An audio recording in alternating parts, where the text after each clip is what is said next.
Natupok ang isang showroom ng motorsiklo sa Cagayan de Oro City. Problema sa linya ng kuryente ang posibleng sanhi ng sunog. Makibalita tayo kay Kay Mercado ng GMA Northern Mindanao.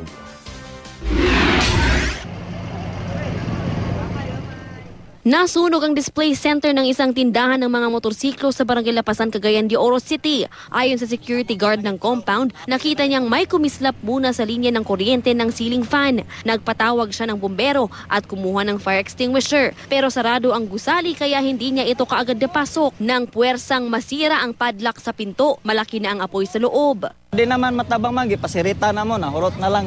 Ni atras na lang may kay gasolina mo na mga motor god, basig mambuto ba.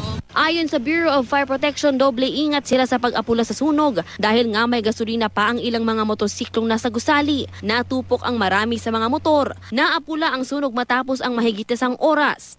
Basin tingali ng ato mga electrical appliances nila nga unplug, may opisina, base mo ito'y nakatrigger. Di lang tayo makakuhan pero possible nga anggol atong imbasyanan. Tinatayang aabot sa 800,000 pesos ang halaga ng mga napinsala sa sunog. Kay Mercado, Nagbabalita, Pilipinas.